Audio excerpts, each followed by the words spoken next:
Ya, Bismillahirrahmanirrahim. Assalamualaikum warahmatullahi wabarakatuh dan salam hormat kita ke udara menerusi rancangan dialog untuk episodnya kali ini. Dari episod-episod yang lalu telah kita bawakan dan menampilkan wakil daripada pihak kementerian juga sektor berkenaan dalam pada juga memberikan penjelasan dan juga perincian pencerahan berkenaan dengan langkah-langkah yang telah pun dibuat dalam sama menangani impak pandemik COVID-19 di negara kita Brunei Darussalam. Dan kita melihat di sini usaha kerajaan begitu padu di mana pihak kerajaan bersatu padu dalam menangani impak dan juga cabaran-cabaran hasil dari menularnya pandemik COVID-19 di negara kita ni Brunei Darussalam. Dan kita turut maklum melalui usaha yang telah pun dilakukan sendiri oleh Kementerian Keuangan dan Ekonomi di mana langkah-langkah ini lebih juga memfokuskan kepada 3 perkara, iaitu fokus pertama memelihara kesejahteraan orang awam, bagi fokus kedua memelihara pekerjaan yang ada dan juga memberikan sokongan kepada individu, dan fokus ketiga lebih menumpukan kepada mendokong dan membantu golongan peniaga ataupun perniagaan. Apabila kita mengaitkan mengenai dengan perniagaan ini, mungkin ini akan terjawab melalui sesi yang kita bawakan untuk hari ini, memperkenalkan dua narasumber kita, Yang Mulia Dayang Haja Rozaidah Haji Abdul Rahman, Pegawai Perhubungan Awam Kementerian Keuangan dan Ekonomi, dan seterusnya Yang Mulia Dayang Siti Zulailah Haji Abdullah, Pengurus Kanan Strategik Tabung Amanah Pekerja Kementerian Keuangan dan Ekonomi. Baik, Alhamdulillah. Kalau kita menumpukan pada fokus yang ketiga, langkah-langkah kerajaan menangani setiap cabaran ataupun impak COVID-19 di negara Brunei Darussalam adalah mendokong dan juga membantu perniagaan. Dalam hal ini juga barangkali untuk lebih terperinci dapat Puan Siti Zulailah menerangkan sektor mana yang mendapat impaknya. Di musim COVID-19, kita ni dapat melihat banyak peniaga yang terjejas, terutama sekali perusahaan mikro kecil dan sederhana, khususnya bagi sektor pelancongan dan hospitality, dan juga perniagaan yang memberikan perkhidmatan kepada orang ramai dan memerlukan interaksi seperti restoran, salon dan tuition. Baik, dalam hal ini juga bagaimana agaknya pihak kerajaan mungkin ada langkah-langkah yang telah pun diusahakan dan dilaksanakan untuk memastikan sektor ataupun industri perusahaan dan perniagaan ini dapat beroperasi seperti biasa. Dalam hal ini, bermula 1 April 2020, beberapa langkah-langkah interim telah pun diperkenalkan bagi membantu peniaga yang terjejas. Antara lain, objektif rangsangan fiskal atau fiscal stimulus adalah untuk membantu aliran tunai atau cash flow perniagaan bagi memastikan operasi kekal berdaya tahan. Seterusnya, untuk memastikan jaminan pekerjaan atau job security bagi anak-anak tempatan, dan akhir sekali bagi melindungi kebajikan penduduk di negara Brunei Darussalam. Antara lain, rangsangan fiskal yang berhubung kait dengan tabung amanah pekerja ialah penangguhan pembayaran atau deferment caruman TAP dan ACP bagi pihak majikan selama 6 bulan, dan juga subsidi pembayaran gaji sebanyak 25% selama 3 bulan. Dan ini saya percaya ditumpukan kepada perusahaan mikro, kecil dan sederhana. Mungkin nanti kita akan cuba mendapatkan sedikit penerangan dari segi kriteria mereka yang menerima bantuan ini. Dan saya percaya juga kalau mereka ingin mendapatkan bantuan-bantuan ini, ada langkah-langkah ataupun prosedur yang telah pun digaris pandukan oleh pihak kementerian. Dari segi syarat barangkali dapat dikongsikan. Dari segi syarat, bagi rangsangan fiskal yang saya maklumkan tadi, ialah bagi perusahaan mikro kecil dan sederhana yang terjejas dan mempunyai pekerja kurang daripada 100 orang. Ini termasuk pekerja asing dan pekerja tempatan, dan mempunyai pekerja tempatan yang berpendapatan bulanan sebanyak 1,500 dan ke bawah.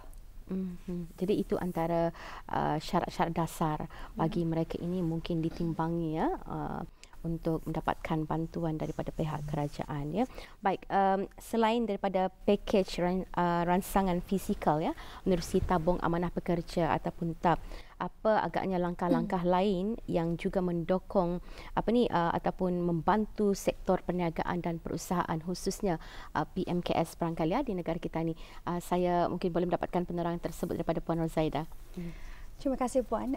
Selain daripada pakej rangsangan fiskal tabung amanah pekerja TAP, ada lagi langkah-langkah yang diambil oleh pihak kerajaan ke bawah Yang Maha Mulia Paduka Seri Baginda Sultan dan Yang di-Pertuan Negara Brunei Darussalam bagi sama-sama mendukung dan membantu sektor perniagaan. Di antaranya ialah seperti memberikan diskaun kepada beberapa sektor sasaran. Okay? When I say sektor sasaran ni, yang termasuk dalam sektor sasaran adalah seperti sektor pelancongan dan hospitality, termasuk hotel dan juga lodging house. Termasuk je dalam sektor sasaran ini ialah restaurants, kafe, pengangkutan penumpang udara dan air. So ini sektor sasaran ya. Mereka akan diberikan 30% diskaun, 30% diskaun bagi kadar sewa bangunan kerajaan. Sebagai contoh, kalau diorang menyewa arah bangunan kerajaan, diorang akan diberikan 30% diskaun. PMKS peniaga-peniaga ni lah. Okey, seterusnya 50% diskaun, tax diskaun bagi cukai pendapatan korporat. Okey, untuk bagi sektor sasaran ini jualah peniaga-peniaga dalam sektor sasaran ini. Dan selain daripada itu juga ialah 15% diskaun bagi bayaran bil air dan elektrik. So itulah yang boleh diorang akan diberikan kepada peniaga-peniaga PMKS yang terkandung dalam sektor sasaran ini. Ini langkah-langkah ini masa awal-awalnya, masa Brunei Darussalam mula dilanda wabak COVID-19. Ia telah diperkenalkan pada ia telah mula berkuasa pada 1 bulan April 2020 dan akan dijalankan selama 6 bulan. Selama 6 bulan jua. Selain daripada itu jua, kita ni dapat lihat sektor pembankan jua, diorang telah memperkenalkan beberapa package, beberapa langkah interim untuk meringankan beban kewangan kepada syarikat-syarikat perniagaan dan juga individu-individu terkesan. Selain daripada itu, mula berkuasa juga pada 1 bulan April 2020 ialah pengecualian duty custom dan excise bagi barang-barang produk kesihatan. Pasal masa awal-awal tu kan banyak orang ada demand for hand soap, sanitizer apa tu. So alhamdulillah kerajaan telah mengambil langkah seperti berikut, pengecualian duty custom dan excise selama 6 bulan. Okey, selain daripada itu juga penyediaan sewa bangku bagi tamu, pasar gerai bermula bulan Mac selama 6 bulan jua yang tamu pasar gerai yang di bawah purview yang disediakan oleh Kementerian Hal Ehwal Dalam Negeri. And just to add jua, selain daripada itu antara langkah-langkah yang telah diambil oleh pihak kerajaan juga ialah Buy Local Produce Campaign. Yang cantiknya Buy Local Produce Campaign ni kan pasal apa tu, tamu pasar canggih apa awal-awal tu ditutup kan. Masa awal-awal kita ni dilanda wabak COVID-19 ini, de-escalation plan sudah mula kita ni membuka-buka kedai apa-apa tu, tapi masa awal tu tamu pasar canggih ditutup tamu pasar kedai ditutup kan. So ini macam menjejaskan sumber pendapatan diorang. Dengan adanya Buy Local Produce Campaign ini, kami menyediakan platform untuk diorang dapat memberikan macam ada platform untuk diorang menjual barang-barang diorang itu. So ini membantu diorang supaya terjejas pendapatan diorang and diorang ada continuous supply untuk bertanam tanaman itulah. So ini antara langkah-langkah yang telah diambil oleh pihak kerajaan untuk mendukung dan membantu sektor perniagaan. Jadi mengenai dengan usaha daripada kerajaan Buy Local Produce campaign ini, kita sempat juga sebenarnya turut mengetahui antara perkembangannya di mana melalui kementerian berkenaan ataupun yang berkaitan ini membantu para pengusaha mikro, kecil dan sederhana ini, umpamanya mungkin dalam bidang pertanian dan agri makanan untuk menyalurkan, mensupply produk mereka ni ke pasar raya dan mencarikan klien untuk mereka membantu. Betul. Jadi di sini kita melihat sebenarnya kita tidak nyorang hanya melihat keadaan itu berlalu begitu saja, kita memang memberikan perhatian kepada golongan-golongan tertentu yang mungkin terjejas teruk dari segi pendapatan semasa musim COVID-19 di negara kita ni. Itu antara langkah-langkah yang telah pun diusahakan oleh pihak kerajaan, khususnya melalui Kementerian Keuangan dan Ekonomi. Sekembali kita nanti, mungkin kita akan lebih berbicara lah mengenai dengan perkara-perkara yang juga berkaitan, kerana saya difahamkan ada online portal. Mungkin di kalangan kita ni ada yang tahu kewujudan online portal ni tetapi kurang faham fungsi dan peranannya yang boleh membantu khususnya kepada para peniaga, pengusaha mikro, kecil dan sederhana ini. Kita akan kembali selepas ini.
Baik, kita kembali bersama menerusi rancangan dialog. Banyak maklumat yang telah pun kita bawakan dan telah dikongsikan oleh narasumber kita di segmen pertama tadi, dan berita baik sebenarnya yang telah diperolehi oleh para peniaga dan juga pengusaha tempatan kita ni. Tambahan lagi apabila dimaklumkan melalui kenyataan media di sidang media situasi terkini COVID-19 di negara Brunei Darussalam yang disampaikan sendiri oleh Yang Berhormat Menteri di Jabatan Perdana Menteri dan Menteri Keuangan dan Ekonomi kedua, di mana telah juga bermula pada 1 April lalu beberapa pakej rancangan fiskal ataupun fiscal stimulus yang sebenarnya turut membantu meringankan beban keuangan khususnya kepada syarikat-syarikat yang terkesan.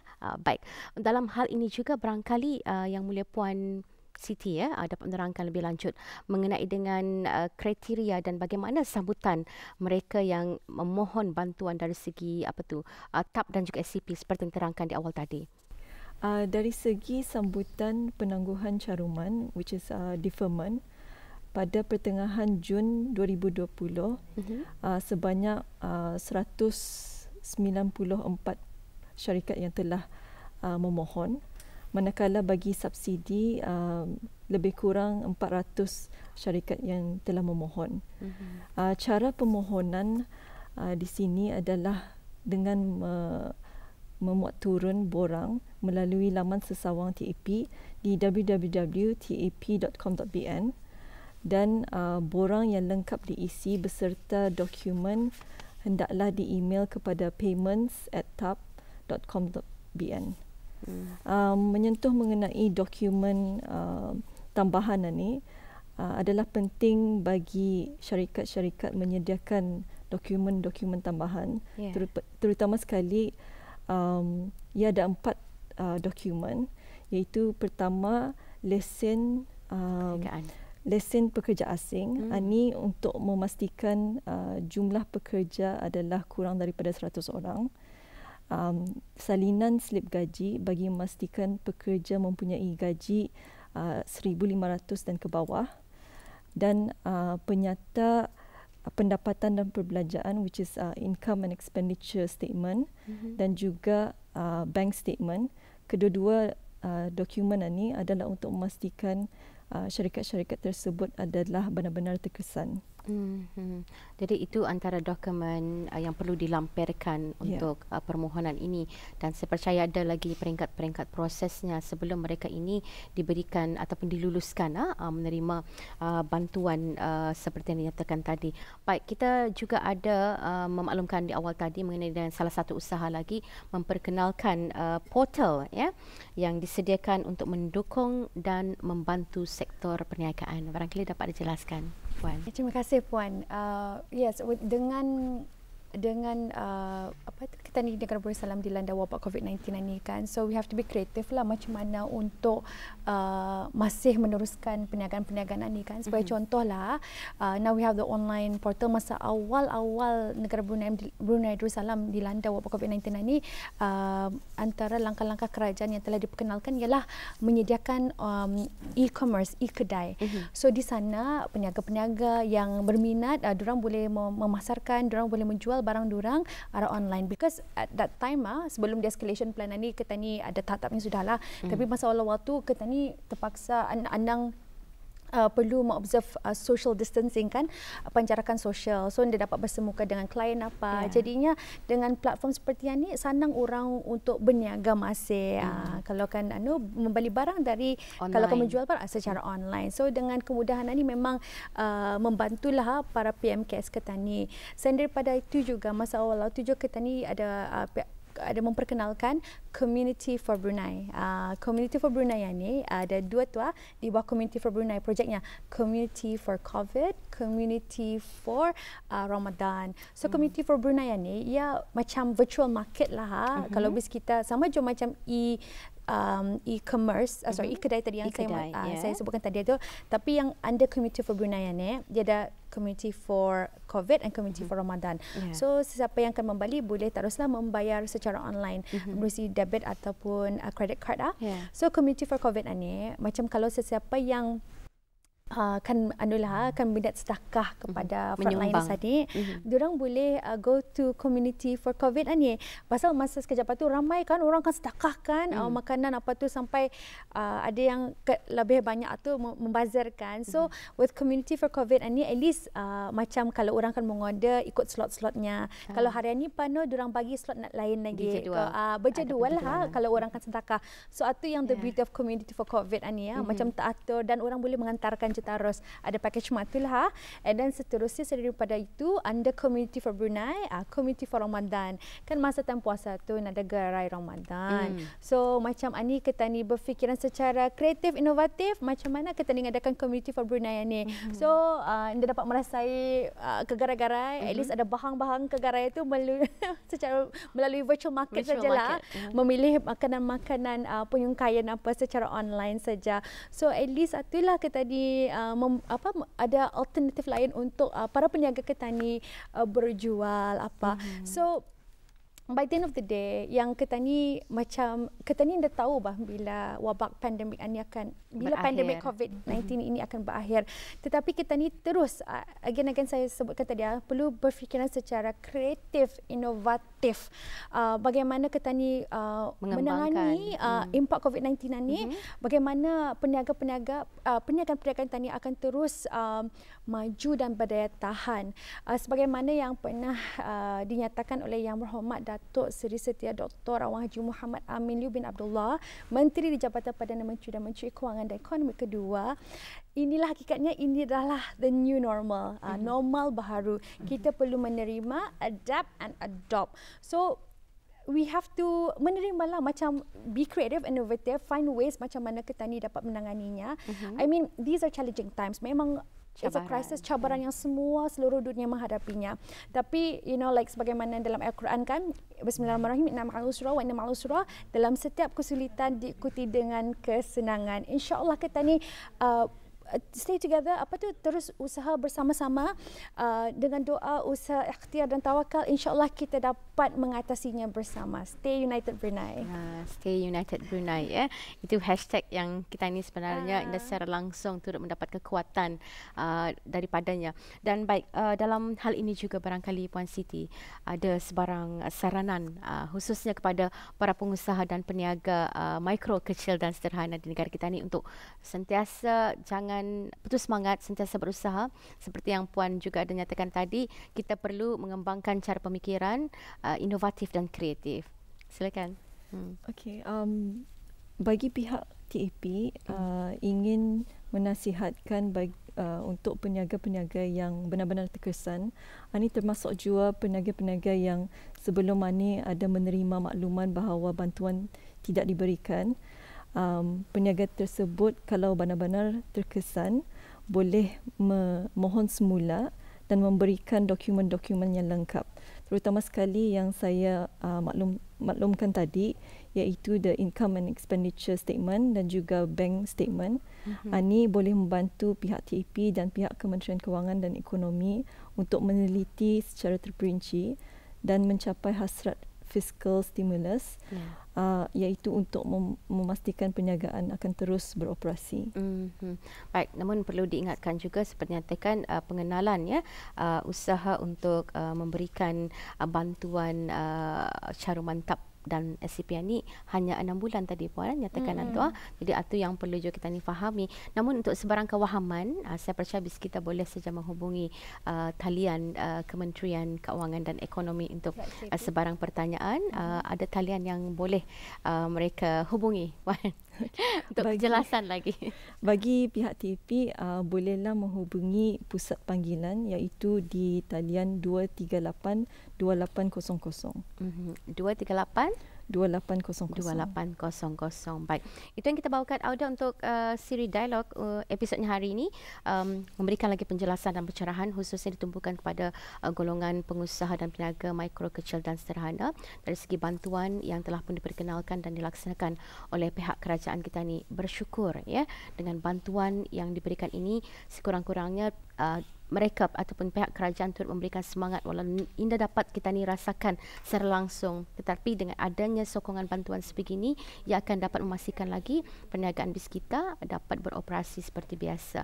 Namun perlu ada inovasi dan juga kreativiti untuk mengusahakan mengembangkan lagi perniagaan-perniagaan bis kita. Mudah-mudahan apa yang termaktub dalam Wawasan Brunei 2035 selain daripada rakyat yang berpendidikan, mempunyai kemahiran yang tinggi, kita juga mempunyai tahap kehidupan yang berkualiti dan ekonomi yang berdaya tahan dapat kita ni realisasikan sama walaupun dunia turut berdepan dengan pandemik COVID-19. Kita jumpa lagi. Assalamualaikum warahmatullahi wabarakatuh dan salam hormat.